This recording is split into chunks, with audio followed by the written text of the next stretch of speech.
Hey everyone, Skylinks here, bringing you another video review. We're going to be doing another DC Universe figure review, and we're going to be doing today the Penguin Wave 1 Figure 3. Now, information about the Penguin. Well, if you don't know who the Penguin is, then you really got to get out more. I mean, even like non-comic book fans know who Penguin is. Penguin is one of Batman's villains, or his rogue gallery. And in recent years, he's kind of taken more of a corruption of bureaucracy kind of look. He's not really acting so much as a villain as just corporations gone wrong.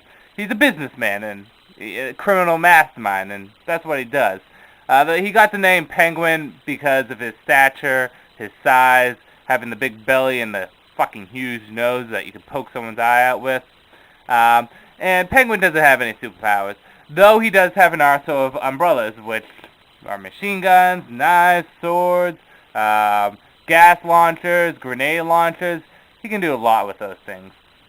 Now, the box is the same.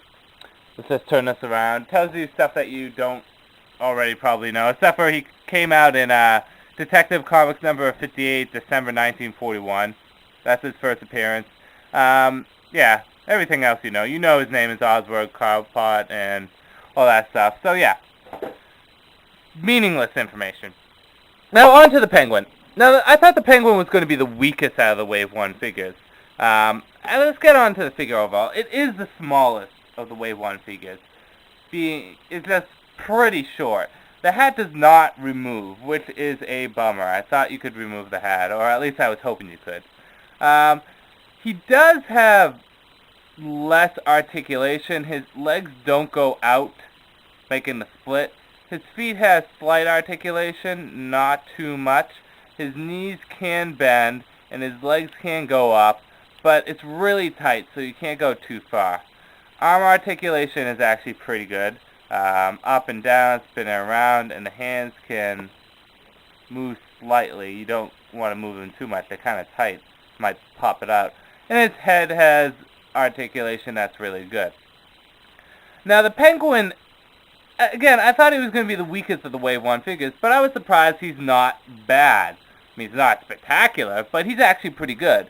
The face has a very skin tone kind of, well, obviously it's going to have skin tone color, but it has kind of like black ash-like color here to make it look like it's faded a bit. It has a very good skin tone, some of the best skin tone I've seen on a figure, and it actually makes him have more of a realistic look.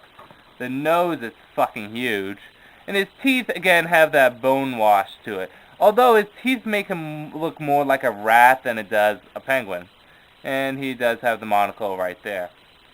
The Penguin's coat is actually pretty cool. Again, it's plastic. You're not going to get cloth for coats. Okay, let me just say that now. You're going to get, the fucking plastic. But it's pretty nice. Orange right here is dark purple and black pinstripes, which is nice. So that's the Penguin. Now, I want to show you his umbrella. Now, again, I thought the umbrella was going to suck, but the umbrella is actually pretty nicely detailed with studs here, which I assume are the bullet hole openings. And he has the machine gun apparatus here, the Gatling gun, which can be removed, but for whatever reason I don't know. It's pretty nice. It looks like a gun, and it looks nice on the umbrella. Now, my main problem with the Penguin figure, other than the fact that it's small, well, no, I guess he has to be small, other than the fact of his articulation, is his hands really don't hold the umbrella that well. I mean, the package show him holding it in this hand, but it just doesn't stay on that well. I mean, that's the best you're going to get, and look, even that made it fall. Now I have to go looking for it. Oh, shit. Okay, here it is. So yeah, the umbrella doesn't stay in that well, so it doesn't allow him for many dynamic poses. And without the umbrella, what kind of poses are you going to put the Penguin in? You get my drift? So, other than the fact of the umbrella, he's not a bad figure. I'll put him in an early pose, and I'll give you my overall opinion on him, okay? Okay, here's the Penguin, and I actually got the umbrella to kind of stay in his hand. As you can see there, you have to kind of position it oddly. Now, like I said before, I was surprised because the Penguin isn't that bad. I guess the face is really what does it for me, because the face is very nicely detailed. The rest of his body is messa. It's okay. It's average, run-of-the-mill, you know. But, you know, the umbrella is pretty cool, too. It's just I wish I could adjust the hand so he can actually hold it well. But again, overall, the Penguin is nice. Now, whether or not you should buy this, I only suggest buying this if you're going to be buying all the Wave 1 figures. Other than that, I don't think you should get the Penguin. He's average. He's not a thing that you should go out of your way for alone. So this figure alone really isn't worth it. But, you know, you need him to get the torso of Rex Manson, so you might as well buy him for that reason and that reason only. Again, articulation kind of sucks, but then again, you're not going to put the Penguin in a split.